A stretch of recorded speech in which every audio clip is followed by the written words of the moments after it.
All right, welcome to part two of our lectures on strings and character handling. So I forgot to mention in the last lecture, but in the book we're on to chapter 8, and there's quite a bit in this chapter, so you don't have to certainly don't have to read the whole thing. I would just suggest if you want to read section 8.2, skim through 8.3. You can skim through 8.4, 8.5. You'll find FGITs and Scanf and Scanf, so some of those things that we'll talk about today. 8.6 has string copy or strcpy. That's another function we'll talk about today.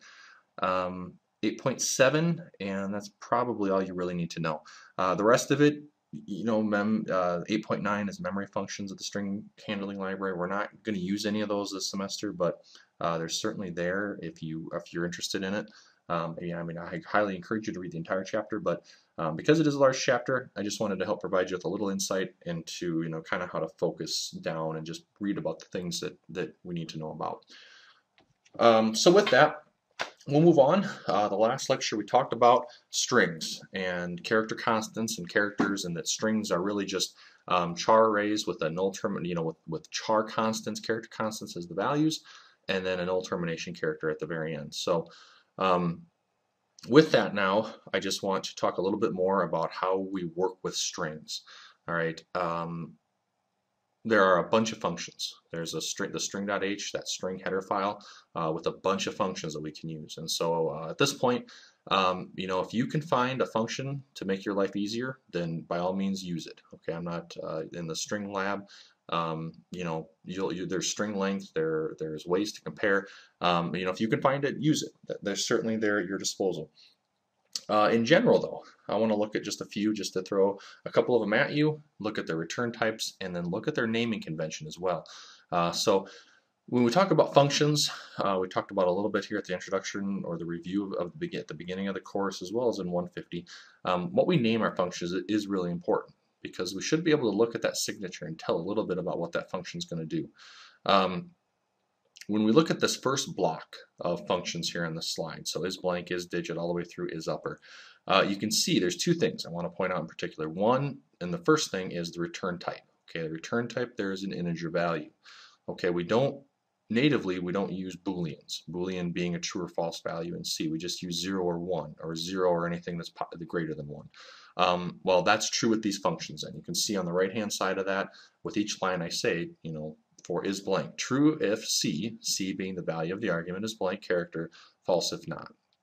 All right, so the other thing I want to point out is how did they name the function itself? They use that word, they prefixed each one of those functions with the word is, and that is a very common way of naming a function that returns a Boolean value, a true or false value, whether it actually returns true or false or it returns 0 or 1.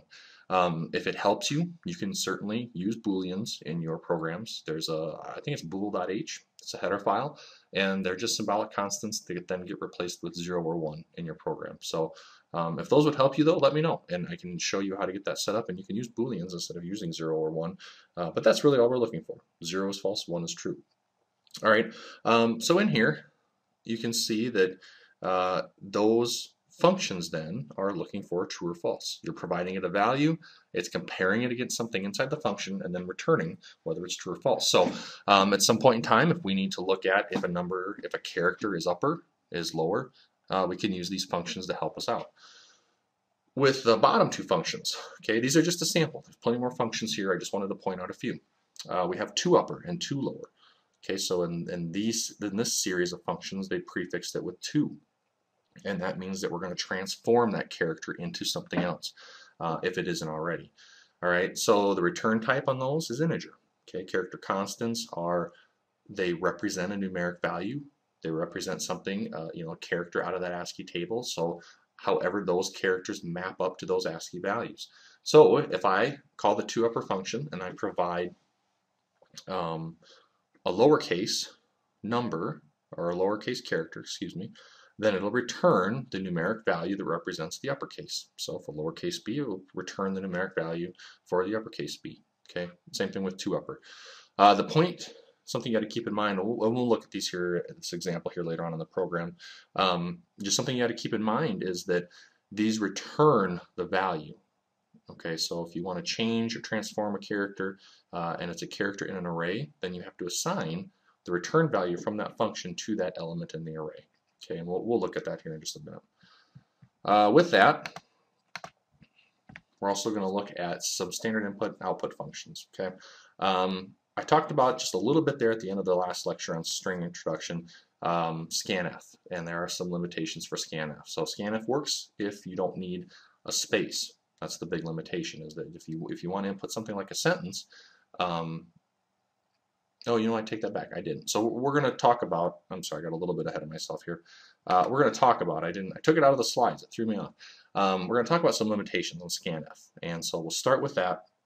And the problem with Scanf is that Scanf, it stops reading input from standard in when it encounters a handful of characters. And I have it written down in the code, so we'll see those exact, but I think it's end of file, new line, tab, or space.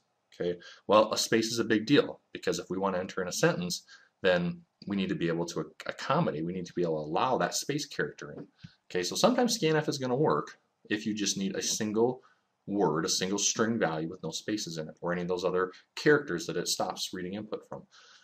If we need those characters, if we need tabs, or for at least for the purposes of the next lab, we need spaces, then we need to use a different function. In this case, I'm going to introduce to you fgets.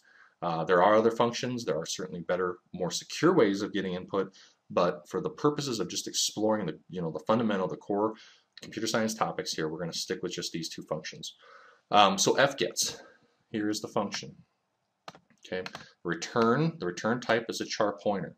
Okay, and we haven't really talked about pointer return types yet, so don't worry too much about that. When you see how this is used in the code, I think you'll be fine with it. It has 3 arguments, and this is a little hard to see. This was kind of a poor choice using it here, putting it in the slides, but we'll go through the definition and usage in a sample program. So what we do here, this first argument, we just need to provide a string. We need to provide a char array or a pointer, wherever we want to store the input. That's all we're doing there.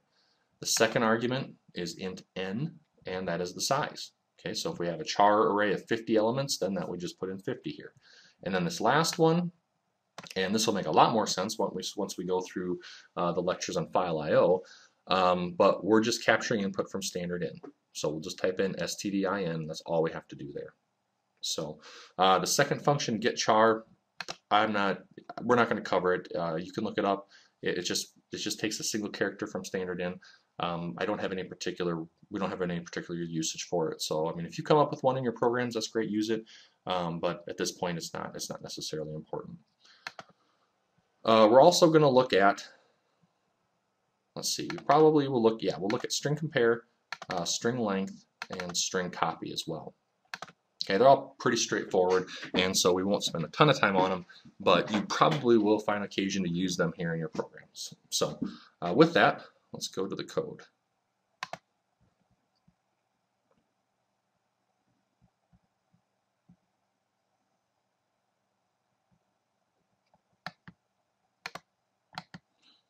Actually, I'm going to pause for just a second.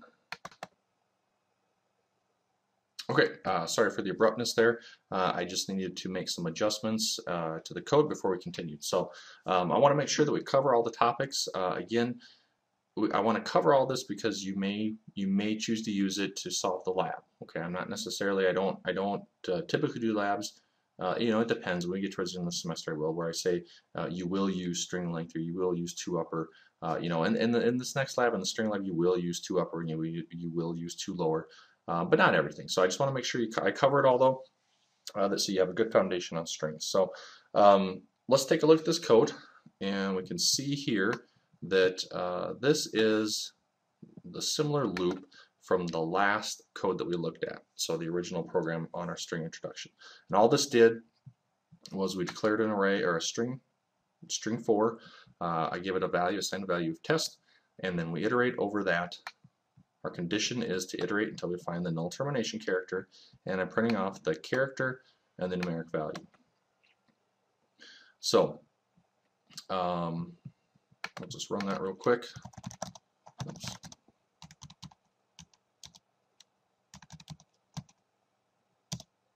All right, so similar output to the last program that we looked at. Now I want to look at some of those first functions, that 2 upper and 2 lower. And what we'll do is we'll make this modification here. Okay, so I'll comment out those 2 lines of code. You can see here's our call to 2 upper. The argument for 2 upper was the character that you want to convert to an uppercase character. If it's already uppercase character, it doesn't matter. It's just going to return the value for that uppercase character, and there'll be a negligible change to your program. If it's not, then it's going to return the ASCII value, the numeric value of that character's uppercase equivalent, and then we will assign it to that element. Okay, and then we'll print. We don't want to do that. Let's do this. Just make some slight rearrangement here in the loop.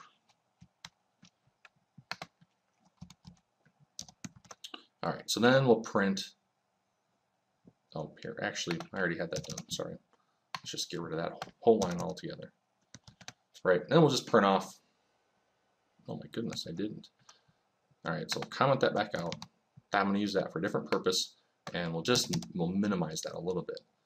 All right, so after we transform the case to uppercase, we'll print off the character. So compile and we run, and there you can see. Here's our output, the word test. Okay, this was all lowercase, but I transformed each character into an uppercase. Okay, so not only did I call the function, and I provided the value to the argument, which is the character that I was looking at, each character in this array individually, but then I assigned it to that array. I replaced that value in the array. I need to do that, otherwise this doesn't work.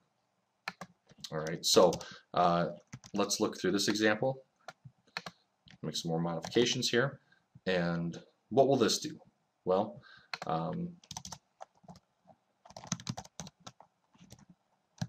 string 4. All right, so we're going to print off each character, and I'm going to provide the return value from that 2 upper call as the value for the argument for this format specifier in the printf. I'm not reassigning it though. So what you're going to see is we're going to print each character. Okay, so let's get rid of these previous 2 lines of code, and I'll just delete them. Well, no, I'll leave them in there.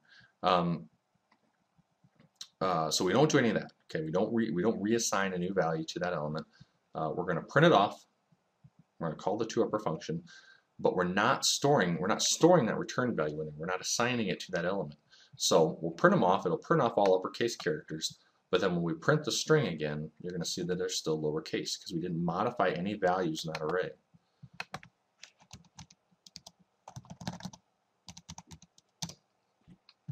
So there's our output. Okay, each character was uppercase, but the overall character array is still lowercase because we didn't assign that value. Okay, so that's 2 upper, 2 lower, works the same way. If we wanted to check, okay, so let's see here. I'll make a few more modifications, so just bear with me here as I do that. But if I wanted to say, let's say that I changed the actual value of that string, and I uppercase the first character. And then we say if is upper string 4 and I, so we have to provide a value, then we'll just simply print uppercase found. Otherwise, we don't worry about anything. We won't generate any additional output. Okay, we know from that definition that we looked at in the slides, it is upper is a Boolean. It's going to return a true or a false. If it's upper, it'll return true. If it's lower, it will return a false. So the only time we enter into this loop is if this function returns a true value. And if we run this,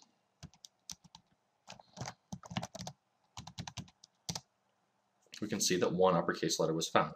And we could obviously make this a little bit better for the output. We could print the character that we found, but we know because we're looking at the source code, there was 1 character. This printed 1 time because it only found 1 uppercase character.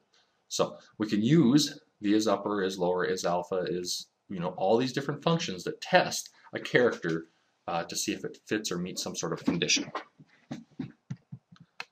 All right, moving on. comment this guy out.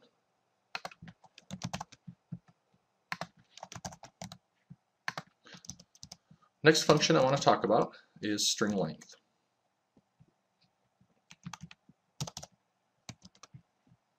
So here's the string length function. Its argument is a string. Okay, so whether it's a pointer or it's a character array, you just provide the name of the string that you want to check the string length from. So if I run this program, we'll see that it's going to give me the string length for string 4. What is, actually need that commented back in. What is the length of string 4? Well, is it 4 or is it 5? We'll find out.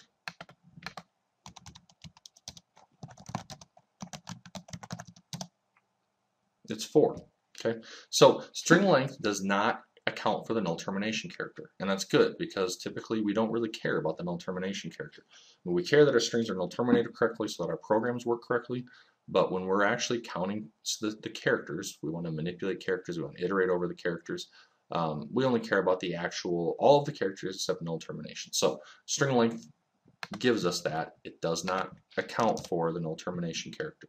So now if we go back into this little loop that we have, and let's change it to simply print off the uppercase. Okay, so kind of what we started off with, but instead of this condition here, we can now change that condition and say while I is less than string length for string 4.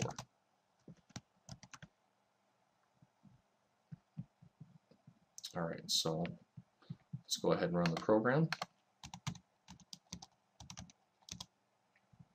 All right, perfect, right?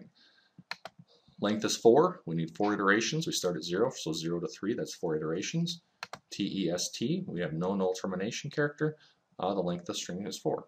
All right, so that helps. And that helps because then we don't have to know. We don't have to hard code the size of our strings into our loops. We just say, it doesn't matter what size this is. This loop will work on any size string because I use the string length function to determine the size, and that therefore determines the number of iterations on my loop. Okay, now I can finally comment this out, and we can move on to some different code. So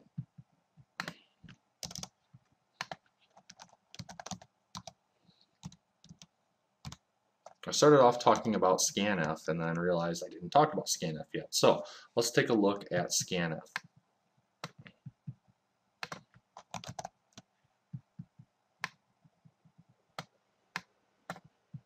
Looks like a lot of code, but there really isn't that much. We'll move through this pretty quickly. So let's say I want to enter 2 words. Last lecture we looked at entering 1 word or one value without any spaces, and everything worked fine. But if I want to enter 2 words, we're going to have some issues. So here you can see just in these few lines of code, just prompting the user to enter words. I declare a string 6, so a char array, string 6, size 40. I use a scanf, so for %39s. Remember that when we use scanf, we want to take is we need to leave space for that null termination character. So here we have plenty of space, right? If I enter the word test with a space in between, I'm going to print that value off. We have plenty of space to do it.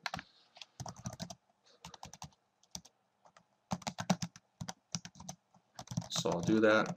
I'll enter it 3 times. Okay, so test space, test. Now when I ran that, I printed off the value of that string, and it only printed test. Okay, so as I mentioned, it's because scanf reads until it encounters a space, a new line, a tab, or EOF. EOF is end of file indicator. So in this case, if we want to input, if we want to capture input on standard in that includes a space character, we have to change what we're doing. So we look at using fgets. Let me get rid of this. Let's look at fgets.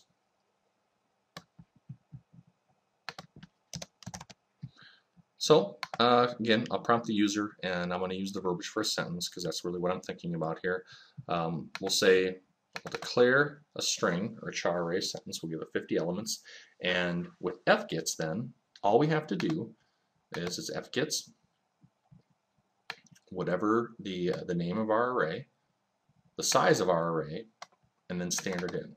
Okay, don't worry about this. stdin, standard in, that's what we're always going to use for right now. Okay, so always just type that in. All you have to do here is provide the name of the string, the name of the char array you want to use, and the size. Okay, fgets will handle the null termination for you. So you don't have to worry about null terminating. You have to worry about, well, I declared an array of size 50, but I need to do 49 to save space for that null termination character. Don't worry about it. Fgets will do that for you. So it's the same size. And now, once fgets executes, it's just like scanf in a lot of ways, is then it's looking for you to type things on the keyboard from standard in, and then it'll stop capture on that new line when you hit enter. From there, it saves it into the sentence variable, so our sentence array, and now we can do stuff with it. In this case, I'm just going to simply print it off.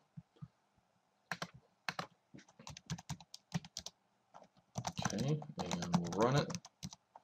Enter 2 words. So test, I can enter as many as we want. No, see, I forgot to save again. Or I did, I just didn't push the buttons hard enough. Okay, so we'll try that one more time.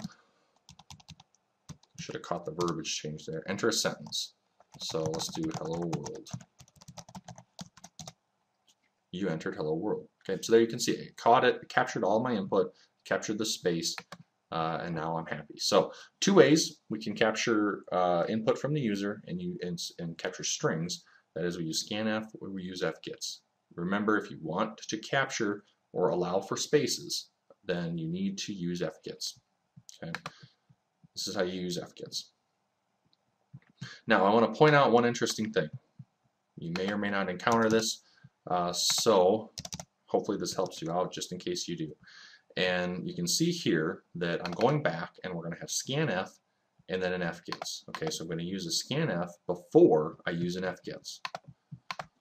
So we'll compile that program and then you'll see what happens.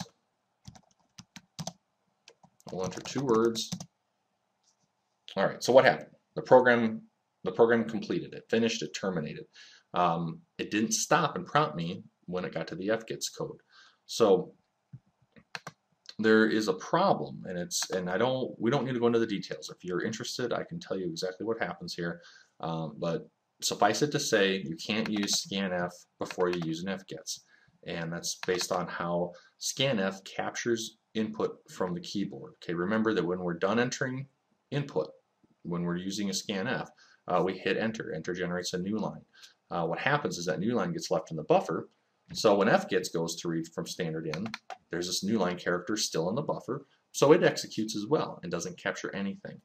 All right, so again, the bottom line is you can't use scanf and fgets at the same time. So if you try to do that in your program, you're going to run into issues, and that's why. So just keep that in mind. There's ways to solve it, so if you're really interested, I can help you out with that. But again, for the most part, don't worry about it. Just know you can't use the 2 together. You can't use scanf before an fgets. All right, last couple things, and then we'll wrap this up, is string copy. Let me scroll down a little bit. So in the first lecture, I said there's some things that we can't do, and one of those things is this right here. Okay, if I declare a char array string 7, and I don't initialize a value or something useful right away, then I want to eventually assign something to it. Well, I can't do this. Okay, the value of the variable when it's declared as an array is it's a pointer, it's a memory address. So you're going to get an incompatible type when you do this. So in order to assign a value to this now, after I've declared it outside of the declaration, I need to use string copy. String copy has 2 arguments, the destination and the source, and that's all it is. So where do I want to store this string? In this case, I have a char array, string 7. I want to store it there. And what do I want to store? I can use a string literal. I can use another string. I can use another char array. I can use a pointer. It doesn't matter. What matters is that it's ultimately a string. So I'm moving it from here, and then I'm storing it into here. All right, and then we can print that off, and you can see that the value of string 7 will now be hello world.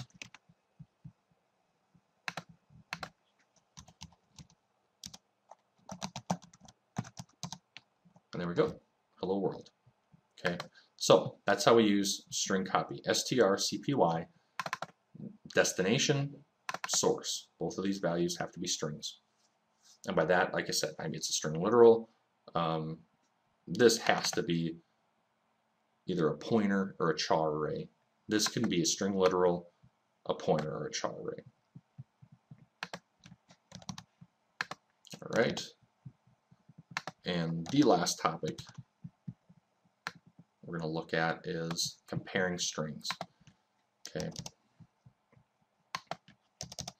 Now, comparing strings for us is pretty straightforward. If we look at these two strings right here, then I can see the blue is not equal to red. So there's a function in C, one of those helpers. It's Strcmp. Okay. What do we provide? It has two arguments, and it's just the two string values that we want to compare. So we provide those values here. In this case, because I want to compare these two pointers, we're providing those two values. Now, for the most part, I think you probably go string compare. It's true if they match, it's false if they don't. I think that's a very logical thing to assume. So that's how I have this condition set up. If string compare returns true, enter this branch and print off they match. If it returns false, we don't enter that branch, we enter the else branch and we print off they do not match. So we're comparing blue versus red. Those actually have the value blue versus red. Let's see what happens when I run the program.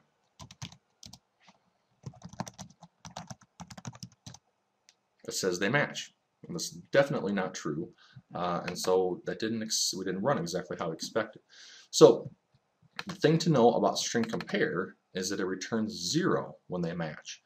It can return a number that's greater than 0 or less than 0, and it's not important for the course, but why it does that is because it actually looks at, and I forget which way it actually compares, but it looks at them alphabetically, and it'll tell you if one comes alphabetically before the other based off of that return value being less than or greater than.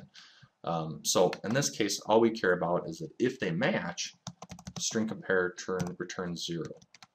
So in this case, then I'd want to modify my condition to say if string compare returns 0, if the return value from string compare equals 0, then I know they match. Otherwise, they don't match.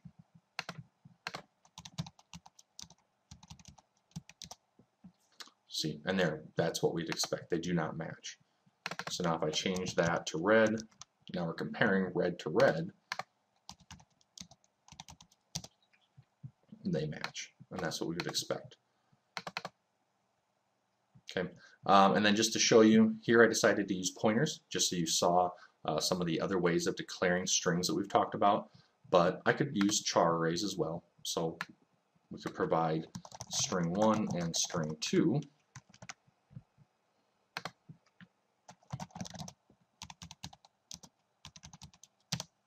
And they match, and they do, because the value is test and test.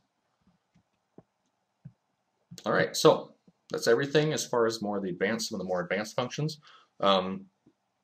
We'll be using strings kind of off and on now throughout the rest of the semester, so please take some time and get to understand how to use them and all of these additional functions that we use to help string copy, string compare, 2 upper, 2 lower.